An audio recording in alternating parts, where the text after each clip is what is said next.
Hello dear student, welcome back to the channel Angelina classes. आज के इस video में हम लोग क्लास 10th का एक प्रमेय है जिसे कहते हैं अंक गणित की आधारभूत प्रमेय, और इसे हम लोग अच्छे से समझेंगे। इसे समझने के पीछे का कारण ये है कि इस सिलेबस में जितने भी क्वेश्चन सॉल्व होगा वो इसी प्रमेय से कहीं ना कहीं आधारित है या इसका आपको हेल्प लेना होगा। तो आइए हम लोग समझते हैं इस प्रमेय को। प्रमेय 1.1 कहते हैं इसे, और इस प्रमेय का बहुत लंबा चौड़ा कुछ है नहीं। इसका कहना ये है कि प्रत्येक भाज्य संख्या को अभाज्य संख्याओं के एक गुणनफल के रूप में व्यक्त किया जा सकता है। तो इसे जानने के लिए सबसे पहले आपको समझना होगा कि भाज्य संख्याएं क्या है और अभाज्य संख्याएं क्या है। सबसे पहले समझते हैं भाज्य संख्या क्या है। भाज्य जैसा कि शब्द है उससे हम लोगों को पता चल रहा है कि कोई भी संख्या जो एक या स्वयं को छोड़कर, यानी कि एक या फिर जो संख्या है, जैसे 5 को अगर डिवाइड करना है तो 1 और 5 को छोड़कर अगर कोई और भी संख्याएं हैं, अगर वो उसे डिवाइड कर दे तो वो भाज्य संख्या है। जैसे लाइक फॉर एग्जाम्पल हम समझते हैं एक संख्या है 4। कितना है? 4। अब इस संख्या को अगर हम लोग डिवाइड करें तो किससे किससे ये डिवाइड हो जाएगा, जरा देखते हैं। सबसे पहले तो 1 से ये डिवाइड होगा 4 बार में, फिर ये 2 से डिवाइड होगा 2 बार में, और फिर ये 4 से भी डिवाइड होगा 1 बार में। यानी कि 4 का जो भाजक है वो 1, 2 और 4 3 संख्याएं हैं। हम अभाज्य संख्या उसे कहते हैं जो एक और स्वयं से कटता है, उसे अभाज्य कहते हैं। क्या कहते हैं? अभाज्य। और अगर कोई तीसरा भी आ जाए जो इसे कटा दे तो उसे कहते हैं भाज्य संख्याएं। डियर स्टूडेंट, क्या कहते हैं उसे? भाज्य संख्याएं। ठीक है, तो ये 4 क्या है? एक भाज्य संख्या है। वहीं पे अगर हम 5 को देखें, ठीक है, 3 को देखें, ये सिर्फ 1 से कटेगा और स्वयं से कटेगा। मतलब स्वयं मतलब 5 है तो 5 से कटेगा, 3 है तो 3 से कटेगा। और एक और चीज आप लोगों को याद रखना है जो बहुत ज्यादा इंपॉर्टेंट चीज है, वो है कि 2 भी एक अभाज्य संख्या है, क्योंकि 2 भी 1 और स्वयं से ही कटता है। तो ये तीनों क्या है? तो ये तीनों है अभाज्य संख्याएं। क्या है? तो अभाज्य संख्याएं। अब हम लोग भाज्य और अभाज्य समझ गए। अब हमें समझना है प्रमेय 1.1 जो कि है अंक गणित की आधारभूत प्रमेय। ये क्या कहता है? 1 मिनट के लिए हम लोग इसे मिटाते हैं और फिर इस प्रमेय को हम लोग अच्छे से अप्रोच करेंगे, अच्छे से समझेंगे, ताकि ये जो चैप्टर हम लोग शुरू किए हैं, प्रश्नावली 1.1 जो शुरू होने वाला है, क्लास 10th एनसीईआरटी बुक का, जो भी बोर्ड एनसीईआरटी फॉलो करता है उन सब के लिए ये वीडियो इंपॉर्टेंट है। चाहे वो जैक हो, चाहे वो बिहार बोर्ड हो, यूपी बोर्ड हो, या फिर आपका कोई भी बोर्ड हो जो एनसीईआरटी फॉलो करता है। ठीक है, चलिए। ये कहता है कि प्रत्येक भाज्य संख्याओं को, जैसे एक हमने भाज्य संख्या अभी लिया था 4, 6 भी एक भाज्य संख्या है, ठीक है, 8 भी एक भाज्य संख्या है, 9 भी एक भाज्य संख्या है। इन सभी भाज्य संख्याओं को अभाज्य संख्याओं के गुणनखंड के रूप में व्यक्त किया जा सकता है, या इन्हें अभाज्य संख्याओं में गुणनखंडित किया जा सकता है। ठीक है, जैसे 4 को लिख सकते हैं हम 1 गुने 2 गुने 2। देखिए, ये सभी अभाज्य संख्याएं हैं, तो 2 गुने 2 गुने 1 ऐसे लिख सकते हैं। इसी को थोड़ा और शॉर्ट में करें तो 2 गुने 2 भी लिख सकते हैं। ठीक है, यही कहने का अर्थ है इसका, और कुछ भी नहीं, बहुत बड़ा चीज नहीं है। 6 को हम लोग लिख सकते हैं 2 गुने 3। ये दोनों अभाज्य संख्या है और ये 6 भाज्य संख्या है। वही कहता है कि भाज्य संख्या अभाज्य संख्याओं के गुणनखंड के रूप में लिखा जा सकता है। ठीक है, या व्यक्त किया जा सकता है। प्रत्येक भाज्य संख्याओं को अभाज्य संख्याओं के एक गुणनफल के रूप में व्यक्त किया जा सकता है तथा यह गुणनखंडन अभाज्य गुणनखंडों के आने वाले क्रम के बिना अद्वितीय है। अब इसका मतलब समझते हैं कि क्रम के बिना अद्वितीय है। जैसे हम लोग 6 को लिखे हैं 2 गुने 3, इसका क्रम है पहले 2 और फिर 3। अगर इस क्रम को हम नहीं माने तो एक ही है जो इसका अभाज्य गुणनखंडन होगा 2 गुने 3। अगर हम क्रम को माने, जैसे कि क्रम के बिना कहा गया, अगर क्रम को मानेंगे तो एक ठो ये हो गया और एक ठो 3 गुने 2 हो गया, जबकि दोनों चीजें एक ही चीज है। ठीक है, तो दोनों एक ही है और अद्वितीय का अर्थ ही होता है एक ही। क्या होता है? एक ही। ठीक है, तो आशा करते हैं ये पूरा समझ में आ गया होगा।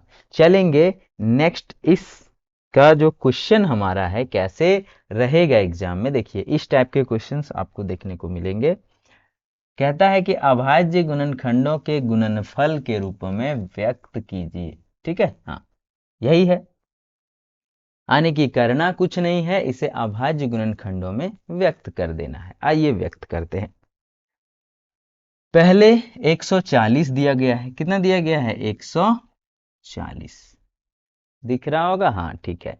140 को हम लोग कैसे लिख सकते हैं कि ये अभाज्य गुणनखंडों में टूट जाए? तो उसका एक तरीका है। जैसे 140 हम ऐसे लिखते हैं, ठीक है, और यहाँ पे ऐसे एक साइन देते हैं और छोटा से छोटा संख्या से कटाने का प्रयास करते हैं। जैसे 2 से, तो ये हो जाएगा 7 दूने 14। अभी यहाँ पे आ गया है 70। जब 0 आ जाए तो 5 से कटाने पर हमारे पास क्या आ जाता है? तो वो गुणनखंडित हो जाता है। तो देखिए 14 बार में 14 पचे 70, या यहाँ से देखिए 5 एकम 5 एक बार में बचा 2 और 2 पर 0 20, 5 चौके 20। फिर 2 से करेंगे तो 7 बार में। और 140 को हम लोग कैसे लिख सकते हैं? 2 गुना 5 गुना 2 गुना 7। इसी को अगर अच्छे से अरेंज करना हो तो लिखिए 2 गुना 2 गुना 5 गुना 7। ये भी आपका आंसर होगा, ये भी आपका आंसर होगा। और इस तरीके से ये सभी आप प्रश्नों को हल कर सकते हैं और एग्जाम में ऐसे ही क्वेश्चन आप लोगों को देखने को मिलेंगे। ठीक है, चलते हैं आगे के प्रश्न। अगला प्रश्न कहता है कि पूर्णांकों के निम्नलिखित युग्मों के HCF और LCM। अच्छा, ये वाला आ गया, इसे हम लोग थोड़ा सा हटा देते हैं। देखिए यहाँ पे क्वेश्चन क्या कह रहा है कि HCF और LCM ज्ञात कीजिए और इसकी जांच कीजिए कि दोनों संख्याओं का गुणनफल HCF गुने LCM के बराबर होता है। अब HCF और LCM तो आप लोगों को आता होगा, फिर भी हम एक क्वेश्चन सॉल्व करते हैं और ये चेक करना है कि ये दोनों का गुणनफल इसके HCF और LCM के गुणनफल के बराबर होनी चाहिए। सबसे पहले LCM निकालते हैं हम लोग। ठीक है, हाँ LCM ऑफ 26 और 91 कैसे निकालते हैं? ऐसे करके लिखते हैं, ऐसे करते हैं। यही तो एक और तरीका है LCM निकालने का। पहले इस तरीके से निकाल लेते हैं, 2 से कटाएंगे तो 13, और अच्छा 2 से नहीं कटेगा, ये कटेगा सीधा 13 से। ठीक है, 13 से 2 बार में और 13 से 7 बार में। ठीक है, हाँ ये हो गया, इसी का LCM हो गया। यानी कि ये दोनों का LCM ऐसे करके लिखते हैं, 13 गुने 2 गुने 7। यही तो, ऐसे ही निकालते हैं LCM। हमने LCM निकाल लिया। अभी HCF निकालते हैं। कैसे निकालते हैं HCF? तो HCF ऑफ 26 और 91। 26 91 का HCF कैसे निकलता है? तो 26 से डिवाइड करते हैं 91 को, ऐसे करके कितने बार में जाएगा, जो शेष बचेगा उसे फिर से हम लोग करेंगे। ठीक है, तो 3 बार में 6 तिहाई 18, 2 तिहाई 6 1 7, 78 आ जाएगा। देखिए यहाँ पे 91 है तो 11 में 3 और यहाँ पे बचेगा 8 में ये। फिर यहाँ पे करेंगे 26 को, 2 बार में खत्म हो जाएगा, यानी कि इसका जो HCF हो जाएगा, जिससे लास्ट में कटा वही हो जाएगा हमारा HCF। ठीक है, यानी कि अगर HCF की बात करें हम लोग, यहाँ पे HCF की बात करें तो आता है 13। कितना आता है? 13। ठीक है। अभी हमें चेक करना है कि ये LCM और HCF बराबर होगा दोनों संख्याओं के गुणनफल का, तो हमें यही ना चेक करना है। तो गुना कर देते हैं, 26 गुना 91 बराबर होना चाहिए 13 गुने 13 गुने 2 गुने 7। यही तो HCF और LCM का गुणनफल। दोनों को गुना करते हैं तो गुना करने पर क्या आ जाता है, देख लीजिए गुना करके, 91 और 13 और 26। ठीक है, 91 और 26 गुना करेंगे, 6 कम 6 और 6 नवा 54 और 2, 54 और 2 56 और 9 दूना 18 और 5 हो जाएगा 23, 23 61। ठीक है, 23 61 और आप लोग गुना कर लीजिएगा, उधर भी आएगा 23 61। क्यों? यहाँ पे ही देख लीजिए, 13 दूना 26 और 13 सत्ते 91, एक ही चीज तो है, यानी कि इधर भी जब गुना करेंगे तो आएगा 23 61। ठीक है, अच्छा यहाँ पे 6 हो जाएगा, 66 होगा। ठीक है, 23 66 और दोनों तरफ आ गया, मतलब आप ये कह सकते हैं कि दोनों संख्याओं का गुणनफल जो है वो LCM के बराबर है, यानी कि लिखेंगे LHS is equal to RHS और यहाँ पे लिखेंगे प्रूव्ड हो गया या सिद्ध हुआ, जो भी है, या फिर जांच किया, ऐसे भी लिख सकते हैं, यहाँ पे जांच किया।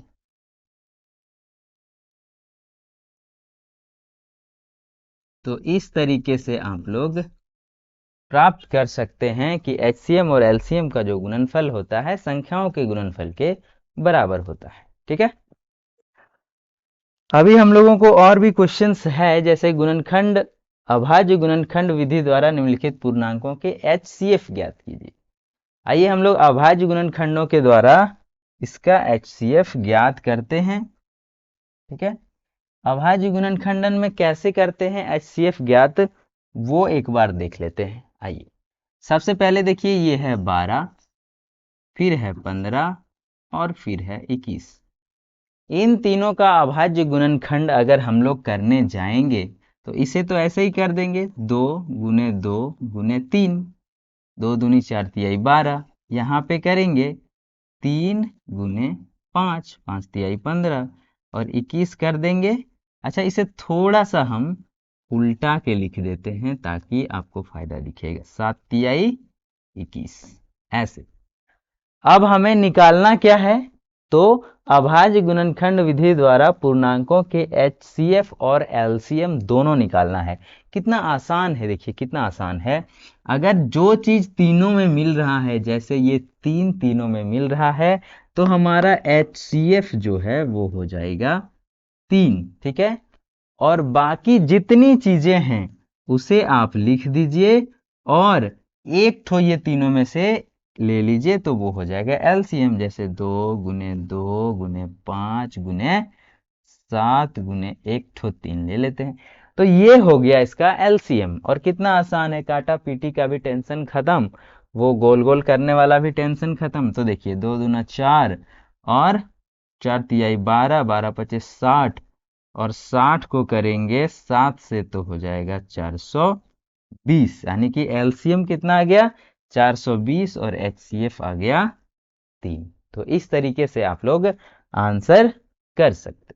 ठीक है, आगे अगर हम लोग चलेंगे तो अगला क्वेश्चन देखिए, ये है हमारा HCF, इसका निकालना है 9 दिया है, यानी कि 306 और 657 का HCF हमारा दिया गया है 9। कितना दिया गया है, 9। और LCM इसका ज्ञात करना है। कैसे ज्ञात करेंगे, हमें पता है, अभी हम लोग थोड़ी देर पहले पढ़ें कि दोनों संख्या मान के चलते हैं, एक संख्या a है और दूसरी संख्या b है, तो दोनों संख्याओं का जो गुणनफल होता है वो HCF और LCM के गुणनफल के बराबर होता है। ये तो हमने पढ़ा ना, दोनों संख्याएं दिया हुआ है और HCF दिया हुआ है, तो HCF को हम लोग इधर ले आते हैं, तो हो जाएगा A into b divided by HCF और बराबर हो जाएगा हमारा LCM। क्या हो जाएगा LCM? यहाँ पे लिखेंगे कि हम जानते हैं, क्या लिखेंगे, हम जानते हैं कि, क्या जानते हैं हम लोग, कि ये दोनों संख्याओं का गुणनफल HCF और LCM के गुणनफल के बराबर होता है। तो ये भी कहाँ है, तो लिखेंगे जहां A तथा B दो संख्याएं, ठीक है, संख्याएं है, ऐसे लिख देंगे और हम लोग आगे सॉल्व करेंगे। LCM बराबर ये, तो यहाँ पे हम लोग LCM को इधर ले आते हैं और A B को गुना करते हैं, 306 गुना 657 और बटे HCF मतलब 9। ठीक, तो अब यहाँ से कटा दीजिए 9, देखिए 7 9 63 और यहाँ पे बचा 2 पर 7 27, 9 तिहाई 27। गुना करना है सिर्फ 306 गुने 73, ठीक है, हाँ 306 गुने 73, कुछ नहीं गुना कर लेते हैं, इसमें संकोच करने की क्या आवश्यकता।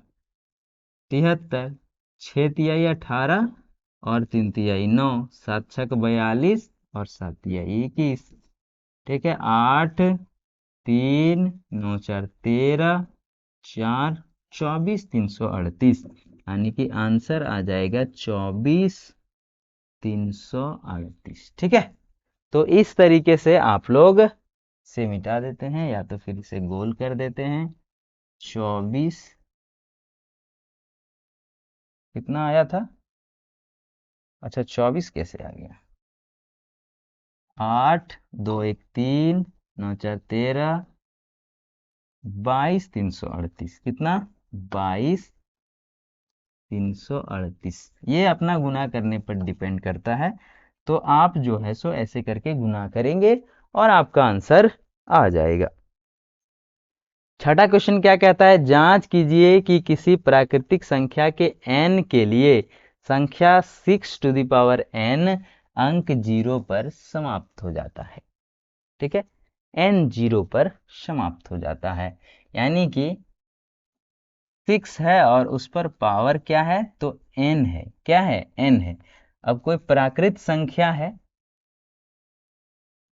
कोई n क्या है, एक प्राकृत संख्या है, ठीक है, हाँ, तो देखिए 6 पर अगर पावर 1 करते हैं तो ये हो जाएगा 6, 6 पर पावर 2 करते हैं तो ये हो जाएगा 12 और फिर 6 पर पावर 3 करते हैं तो ये हो जाएगा, सॉरी ये 6 छक 36 हो जाएगा और फिर ये 6 छक 36 छक 216, ठीक है। और इस तरीके से जीरो पर समाप्त हो सकती है। तो देखिए 6 टू दी पावर n जो है वो 0 पर समाप्त नहीं हो सकती है, यही तो चेक करना है, यही जांच करना है कि 0 पर समाप्त होती है, कहीं भी 0 पर कभी भी समाप्त नहीं होगा। 6 पर 1 डाले तो 6 ही आया, 2 डालें तो भी 6 आया, 3 दिए तो भी 6 आया, 4 भी देंगे तो भी 6 आएगा। तो यहां पे लिख देंगे जांच किया, जांच किया तथा जांच किया तथा प्राप्त हुआ कि n 6 to the power n के किसी भी प्राकृतिक मान पर, ठीक है, प्राकृतिक मान लेने पर शून्य पर समाप्त नहीं होगा। ठीक है, क्यों नहीं होगा? क्योंकि हर बार जो है वो 6 पर समाप्त हो रहा है। किस पर हो रहा है? 6 पर ही हर बार समाप्त हो रहा है, इसीलिए शून्य पर कभी समाप्त नहीं होगा। तो ये क्वेश्चन हो गया। आगे है, व्याख्या कीजिए 7 इंटू 11 इंटू 13 प्लस 13 और 7 गुने 6 गुने 5 गुने 4 गुने 3 गुने 1 गुने 5 भाज्य संख्याएं क्यों है? ठीक है, ये भाज्य संख्याएं क्यों है? ठीक है, तो आपको भाज्य संख्याएं दिखाना पड़ेगा। क्यों क्यों दिखाना पड़ेगा? क्योंकि देखिए, ये जो संख्याएं बनेगा, ये संख्याएं जो भी बनेगा वो या तो स्वयं से या तो एक के अलावा भी तो किसी से कट सकता है। ठीक है, तो लिखेंगे यहां पे, चूंकि हम जानते हैं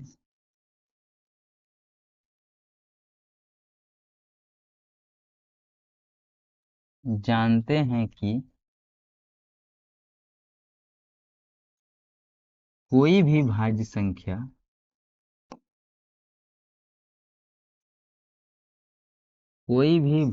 संख्या को भाज्य संख्या को अभाज्य गुणनखंडों के रूप में, अभाज्य गुणनखंडों के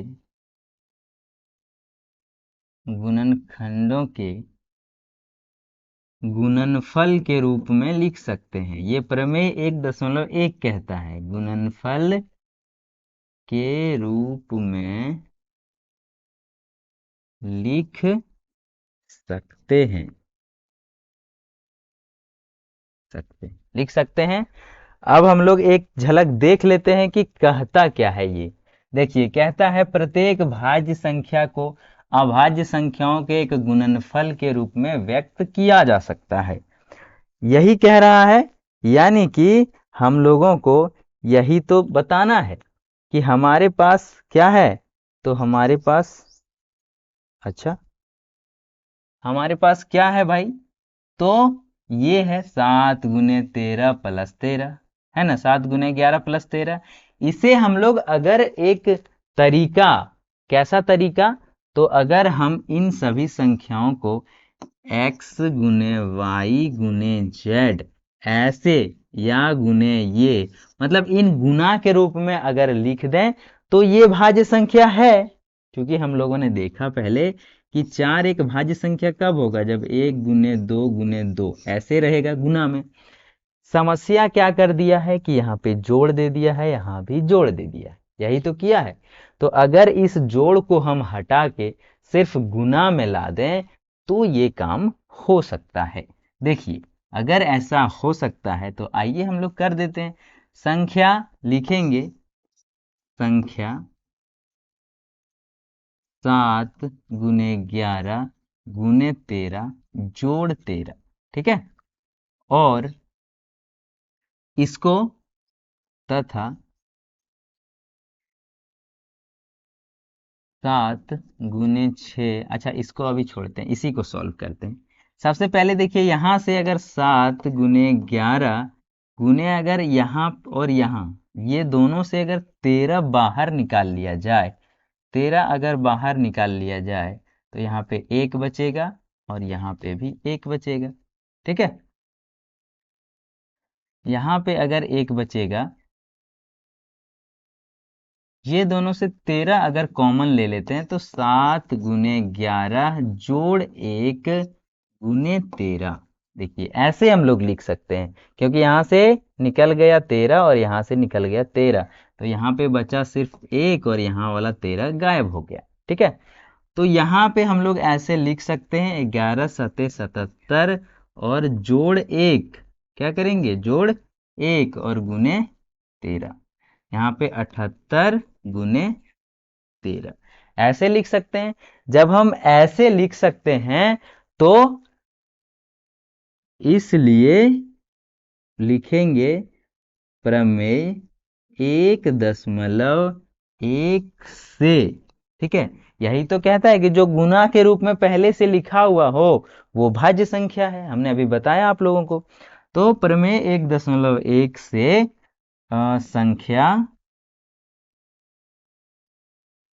संख्या कितना, तो 7 गुने 11 गुने 13 गुने 13 एक भाज्य संख्या है, एक भाज्य संख्या है। ठीक है, समझ में आ गया। ये 6 नंबर तक का क्वेश्चन ऐसे ही आपको सॉल्व होगा। और इसी प्रकार ऐसे लिख सकते हैं, थोड़ा सा ऐसे करके, हाँ इसी प्रकार। क्या, तो ये भी 7 into 6 into 5 into 4 to 2 into 1 plus 5 भी एक भाज्य संख्या है। क्या है, एक भाज्य संख्या है। ठीक है, ये भी एक भाज्य संख्या है। ठीक, अब आगे का जो प्रश्न है, प्रश्न नंबर 7, और शायद ये अंतिम प्रश्न है। ठीक है, हाँ इसे भी हम लोग सॉल्व करते हैं और ये चैप्टर अभी हम लोग कंप्लीट कर देंगे। और अगर कहीं पे अगर डाउट रहा होगा तो आप लोग कमेंट कर बताएंगे। और अगर इतना दूर तक वीडियो देखे हैं तो आपको वीडियो समझ में आ रहा है तो अपने दोस्तों में भी शेयर करें, लाइक भी करेंगे। आइए, किसी खेल के मैदान के चारों ओर एक वृत्ताकार पथ है। ठीक है, इस मैदान का एक चक्कर लगाने में सोनिया को 18 मिनट लगता है। सबसे पहले डायग्राम समझते हैं। एक खेल का मैदान है जो कैसा है, तो वो ऐसा है, गोल। ठीक है, हाँ ये गोल है, इस टाइप का है। और इसके चारों ओर क्या है, तो इसके चारों ओर एक वृत्ताकार पथ है, ऐसे है। ठीक है, अब इसको अगर सोनिया की बात करें, एस बोले तो सोनिया। ठीक है, इसको लगता है 18 मिनट। कितना लगता है, 18 मिनट। जबकि इसी मैदान का एक चक्कर लगाने में रवि को लगता है 12 मिनट। आर फॉर रवि, और इसे लगता है 12 मिनट। कितना लगता है, 12 मिनट। मान लीजिए कि वे दोनों एक ही स्थान पर एक ही समय पर चलना प्रारंभ करता है। मान के चलते हैं ये यहाँ से स्टार्टिंग पॉइंट है और दोनों चलने शुरू करता है। ठीक है, एक ही स्थान से और एक ही दिशा में, तो कितने समय बाद वे पुनः मिलेंगे।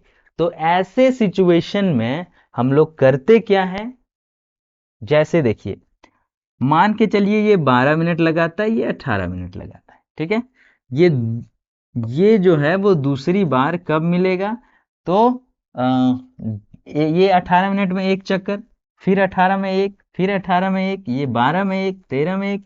मतलब कहाँ पे ऐसी संख्याएं आएगी जो कि दोनों एक साथ आ जाएगा। जैसे देखिए, यहां से चलेगा, ये 3 बार चक्कर लगाएगा तो कितना लगाएगा, मान के चलते हैं इसे 12 मिनट लगता है, तो ये 3 चक्कर लगाएगा तो 36 मिनट, और ये 2 ही चक्कर लगाएगा तो इसको लग जाएगा 36 मिनट। यानी कि ये 3 चक्कर, ये 2 चक्कर।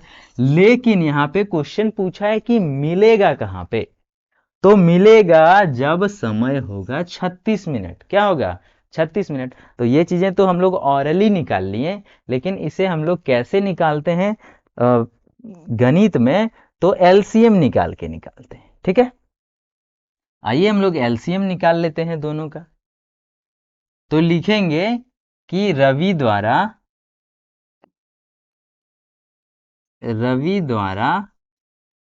लिया गया समय,